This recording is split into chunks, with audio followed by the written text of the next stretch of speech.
Welcome to Real Talk Real Estate.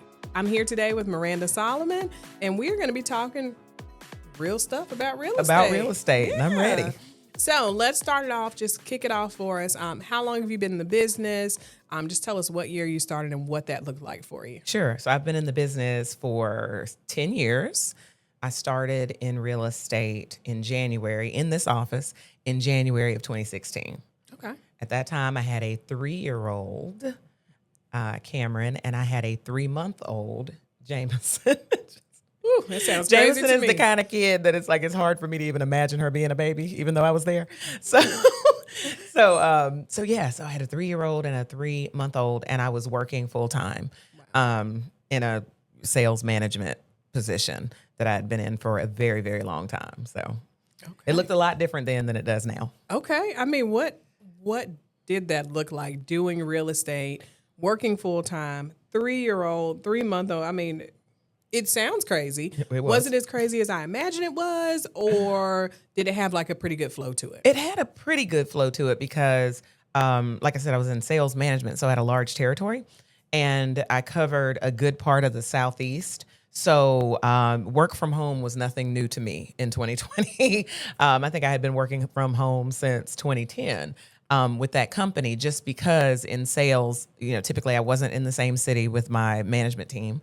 And sometimes I would be the only one from my department in the city, right here in Charlotte. So I covered this whole territory, but what that gave me was flexibility, to be able to, meet my goals, my sales goals that I had with the company, and still be able to pursue other things outside of that. Sometimes during the day, because after the sales goal is met for the day, what are we doing? No, but I had the flexibility to go ahead and get the real estate license and just start with, seeing if real estate would be a good fit for me. My dad was a realtor for 30 years here in Charlotte. Nice. So I had a feeling that real estate would be a good fit. But coming into it and realizing that, there's actually training. And that was one of the things about coming to this office, because I was like, what do you mean there's a 4-week training? I was like, excuse me, what? And so it was great to see that training was such a huge emphasis here. But outside of my other job, which was my only job that I've ever had outside of college, it was my first job out of college, and then I just kind of moved up through the ranks.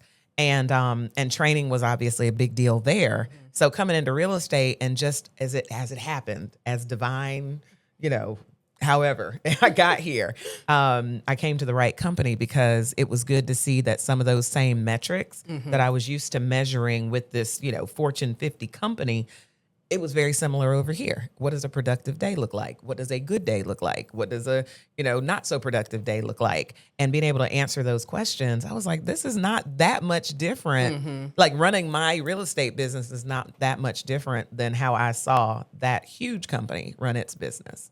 Nice. Okay. That's good insight. Everybody definitely doesn't have that. So to see, like, a business is a business is a business. It's a business. a profitable business typically runs, has the same kind of standards and outline. Because if there are no standards, then there are no standards. Then you get to run amok. You will wear yourself out. So that was good. So it wasn't as chaotic as I thought it might be.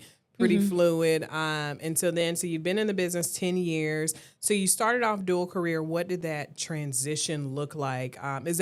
Did you plan to transition, or did you plan to be dual career? Yeah, so I think I didn't have a plan when I came in. I don't think I had a plan, because I just wanted to sell a few houses. And I joke all the time that real estate used to be the gravy, right? Because it was like I had a good salary where I was. I mean, good, not great. But, I was able to do the things that I needed to do. And then the first year that I was in business, I sold maybe 3 houses. And that probably paid me about between, like $17,000, maybe, maybe $17,000. I don't know why that number sticks out to me. But, at the time, I was I was making pretty good money as a W-2 employee, and I was W-2 plus commission. Oh, yeah. So, I was doing all right. So, to throw another 17,000 in, and again, this was 10 years ago, but to throw another 17,000 in, it felt like, oh, this is gravy. Pouring it on top. It's amazing. We going on vacation, put cheese on that. It was all of that. So, and then, the next year it became a little bit more. And I think that, each time, every level kind of brought a new every level in real estate brought a new frustration with my W-2 job. Oh, okay. And I think that the things that I knew were just kind of not going the way that I needed it to go in the W-2 world, I think real estate just kind of just shined a light on that, because, you come here and people are positive on purpose. I mean, people wake up positive on purpose. Like they wake up and they endeavor to have a good day or to see the good in the day. Right. And that was definitely not something that was talked about. Mindset, mental health awareness, that sort of thing was just not a part of my consciousness at the company that I was at, because it was all production. It was how much did you do? You didn't do enough. How much did you do? You didn't do enough. That kind of thing. So I really do believe that some of those people, unfortunately, woke up and endeavored to not only have a bad day themselves, but see how they could make someone else's day bad, right? So, and I think that's somebody's gonna share in this pain. Yes. And I think that's a very real lived experience for some people, right? So when I came here, I was just like, what do you mean? What do you mean you're positive? What do you mean you can't control the first thought, but you can control every subsequent thought? I'd never even thought about the way that I think. And up to that point, and I mean, I was 37 years old. I wasn't a kid.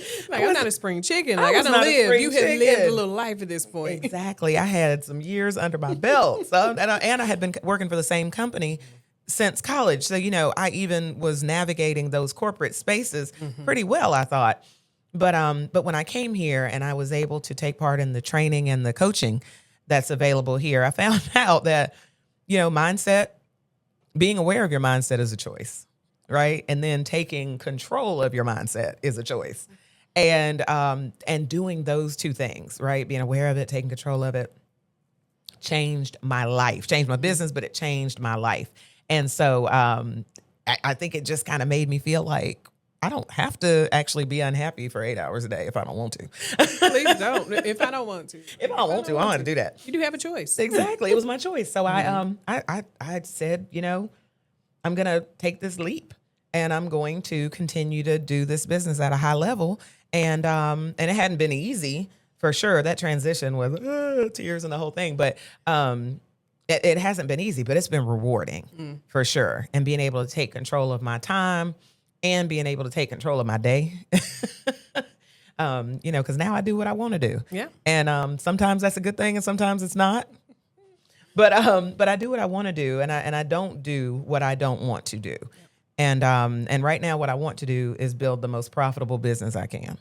Yeah. And so now, 10 years later, you have a 13-year-old and a 10-year-old. So what does that look like as far as your business, your like the mom life, the business owner, all of that? What does that look like? Well, it looks a lot different than what I thought it would look like, right? And there's some grace and forgiveness and all the things that have to happen, because when I jumped into this business, I jumped in full throttle, and especially when I left, the full-time job, because it was like, okay, but now these full-time bills are still here, these full-time kids are still here every month. Every day. So everything that came with that full-time job was still present in my life. So I think I got a little nervous and maybe moved into a little bit of scarcity, because I went like balls to the wall. I got to get it. I got to take every phone call. It's 9:00. I'm still on the phone. We're negotiating contracts at 10 and that kind of thing. You're taking time away from my family during the time when they were still very young, and they needed their mom. They needed their mom. So I've moved into a space now where I have taken control of my time, and I'm aware when I'm doing something that's outside of the boundaries that I've set. Do you have to sometimes go outside of those boundaries? Of course you do. But it should be the exception and not the rule. Yeah. So that's where I am now. So my girls are very much, with age comes wisdom. So they now understand, there are going to be times when I'm not going to be available or as available, right? But then there's going to be some times when you're going to be in Cancun and you're going to enjoy being in Cancun, right? It's balance. It's It's counterbalance. It is counterbalance. That's exactly okay? right. That's It is exactly right. counterbalance. Yeah. Yeah. So if we want to be able to do the things that we're able to do, then that means that I'm going to have a little bit of unavailable time. Yeah. But my time with my family is a priority. So that means that it's on my calendar every day. Yeah. So what my goal is to by 7:00 every day be fully into family mode. Nice. And not still answering calls, emails, and all the things. Negotiating, just being a realtor that realtors. A realtor because the thing about this business is this business does not care if you have a family. It does not. It's 100%. And it's so funny because your clients will be like, I don't mean to disturb you on a Sunday. And yet here you are. As I'm disturbing you on a Sunday. I'm like, and yet here you are. So, and I know people mean well and their transactions. And that's the thing. Their transactions are the most important thing going on in their life at that time. Right? So, I get it. You may have to call me on a Sunday. I just have to decide whether or not I'm available for that call. Yep. You teach people how to treat you. And then you got to hold the line, though. That's the thing. You got to hold the line. Well, see, you're good at that, Brandi. I'm working on it. I'm a student of yours. One step at a time. Just get that second phone and, it's off. You don't have to worry about it. I'm just saying it's an option. I think it's a trauma response from having two phones when I was in corporate. That makes sense. That makes sense. I don't want to have two phones. So because of that, though, when you go on vacation, you have your personal phone, but it's also your business phone. See? So yeah, and it's hard for me to see a text or see an email that requires a response and just say, "Well, I'm off today." I'm going to respond. Yeah. And sometimes there's the 2-minute rule. I don't know where I saw it, somewhere on social media. It was like, if you can do it in 2 minutes or less, just go ahead and do it. Absolutely.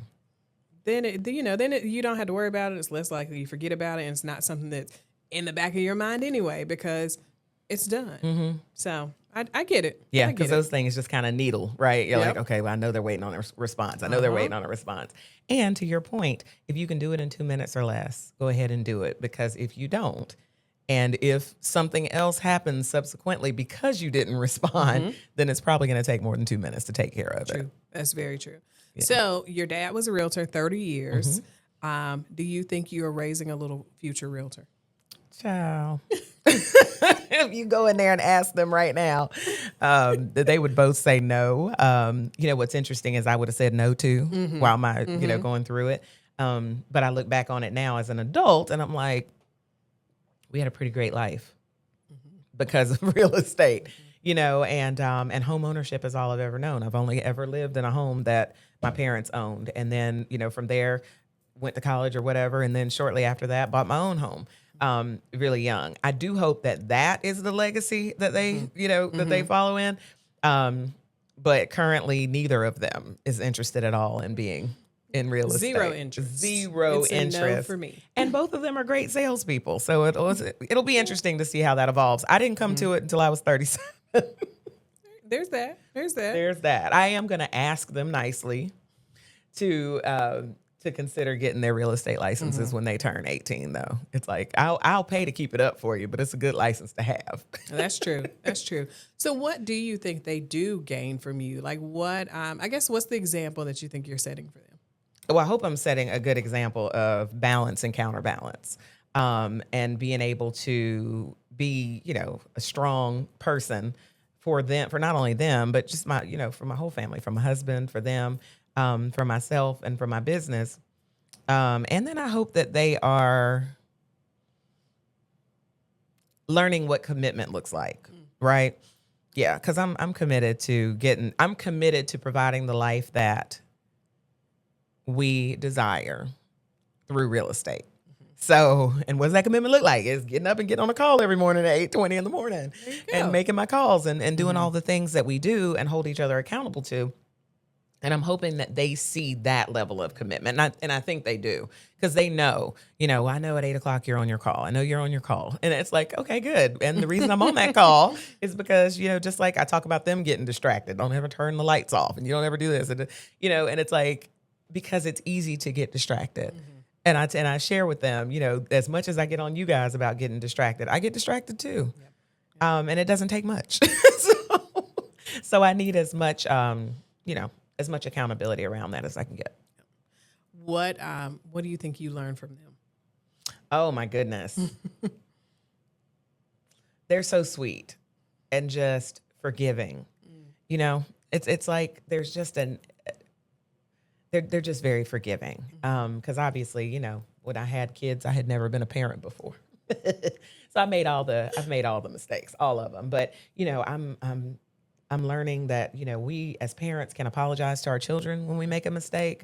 When we react too severely to things, it's good to, you know, to hit that head on. I don't cool off before I go and apologize. If I know that I raised my voice in a way that, you know, I wouldn't want anyone to talk to me that way. Yeah. Right. Yep. And so these are little humans. They're just they're not children. They're children, but they are little human beings. And, you know, we should treat them the way that we also want to be treated. And as a mom, I can say that, you know, frustration and all the things can build up and it'll make you, you know, yell or say something that you shouldn't say. And what I'm most proud of is that if that happens, I am very quick to at least apologize. And I see that in them as well. Right. Because we can all have a bad moment and none of us want to be judged on the worst moment of our day. Right. And so, so they teach me and I'm learning to be more forgiving like them. Right. So that's something. And then, one thing that I wish they did more of, and I wish I was able to demonstrate it better for them, is taking on new challenges, right? So the one thing that I struggle with for my girls is instilling the mindset that you can do anything, right? Yep. You can do anything. And, you know, with the right training and the right this and the right thing, don't count yourself out. Right. So then I have to look at myself and my business and say, well, am I counting myself out in some areas? You know, who am I not calling because I'm scared they're going to say no. Right. I'm scared it's going to be weird, you know? So I'm preaching to them one thing, like don't count yourself out. And then I look at my business and I look at some of the names that I'm carrying forward in my call list every week. And I'm like, okay, well, why are you not calling them? And what is it that you're anticipating that they're going to say that you're so scared of? And even if they do say it, so what? So what? Then the next call, you know, we move on. I may have just On coached to the next myself thing. into making those calls today. Look at that. All from one question, All from one right? question. Like what are they teaching you? It's amazing that kids can do that though. Like It they is. can really just people in your life. Yeah. Like can just make you look at something differently. And that one small tweak and you're like, well, if they can do it, I can do it. If they can do it, I can do it. Or if I can tell them to do it, I can do it. Because that's what I'm getting. I'm like, I'm telling you guys not to, you know, not to necessarily fear the unknown, but kind of step boldly into step prepared. You know, you need to be prepared for whatever that next step is. But once you are prepared, it's pull the trigger and go. Yeah. You know, You got to move. can't just keep getting ready to get ready. And and I see them struggling with that, and I'm like, is it because they see me struggling with it from time to time? And I think it is. So yeah, I need to coach us all out of that. But at the same time, you said you stepped boldly into real estate. Yes. You just got to go back and remember who you are. Okay. No, because Lion King entered the chat, and I was It's my favorite movie. It will probably be quoted multiple times. Okay. I love it. Everything the sun touches. Oh my God. But I love it. but that is, I mean, legacy means so many things to so many people. What does legacy mean to you? Well, legacy to me for me is just leaving something behind that I am proud of, right? Just something that I'm proud of. And it doesn't have to necessarily be tangible. I recently lost my aunt down in Atlanta, and my mom and my sister last weekend, they went down to her house to help kind of clean it out, right? And the one thing that they found was that she was an amazing administrator. Not talking about her job, just the records that she kept were, I mean, flawless. I mean, the photo albums. I mean, stacks and stacks and stacks of photo albums for every kid, right? I had a photo album, my sister, and I mean, there's like a bunch of us. So anyway, so she had all that. And then not only did she have the photo album, every photo was was labeled with the time and the date and what was going on and that sort of thing, right? So the way that I tie that together is just to say that's a legacy. She left a legacy with us that our family history is important, right? And so because of that, it's going to make me look differently at the way that I keep records, because I currently have none. I got We Look, all have it I on have our a phone. cell phone. That's what It's the phone. It's like, I got all these pictures on my phone, but what do you do with that? What does that look Exactly. like? And do you even remember where the picture is from 3 years ago? Right. But see, and that's the thing too. They even found like albums from a couple of years ago. Wow. Where she had a cell phone. But she took those cell phone pictures, had them printed out, and then still wrote on them exactly what it was. And I'm just like, that is amazing, because while digital is great, and I love digital, I love it. But there is something about being able to put something tangibly in your hand, right? And look through the history of something. So that's the legacy that she left. So I said all that to say, the legacy that I'd like to leave, I don't want it to it doesn't necessarily have to be about the money and the tangible things. I'd like it to be that as well. But like, I want to leave a legacy of consistency for my girls. I want them to just know it's important to show up consistently, right? As your best self. As your best self. And that's a choice. Yep. That's a choice. Yep. So I hope that they see that I show up every morning, getting them up. They don't even use alarm clocks. Here I am getting them up. That's sweet. Meanwhile, we send that Echo Dot 6:15 a.m. please, because he's my alarm clock. Okay. So see, all different. Everybody's different. But I get up and I go and I wake them up every morning, and it's a great day to have a great day and the whole thing. But like consistently, that has never changed since they were babies. And it's like, and I just hope that consistency is something that they treasure and value and hopefully take into their own family lives one day. I love that. Awesome. All right. So we got these 3 books sitting here. We got Millionaire Real Estate Agent, we got Shift, and we got The Millionaire Real Estate Investor. The real estate Bibles. All 3 of them, look, just laid out for the people. Tell me, looking at these 3 books, we've talked about, mom life, we've talked about dual career, we talked about real estate, but out of these 3 books, what would you say is a takeaway that you've applied in your family? Out of these 3 books. Well, the first takeaway would probably be the Blue Book. Last year, I did purchase a investment property. Right, I've gone to the Millionaire Real Estate Investor seminar that we've had, and we have Gene Rivers. Yes, Gene Rivers comes and he teaches it, and he's so amazing. And I'll be there if he comes again, so I can get jazzed up about it. But anyway, I purchased that investment property as a flip. And we did, get that sold and everything. So I would say that that's something that I applied, and I took my kids on that journey to see what was going on. So they came to the house. They saw it when it didn't have a floor. When they tried to burn it down. They saw when somebody tried to burn the house down and all the things. So they were there to see that it's not all rainbows, right? Sometimes it can be challenges.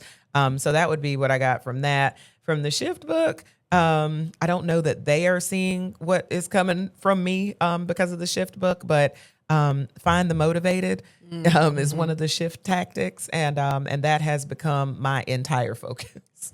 Yes, my entire the focus. Unmotivated are no fun, and they're unserious. So finding people who need to do real estate business today, right? That's my job every day, right? And I tell my kids that, so they are aware that that's what I'm looking for. And it's funny, they are also, because I told them, I said, if you bring me a real estate referral, if you bring me a lead and that lead closes, we're going wherever you want to go.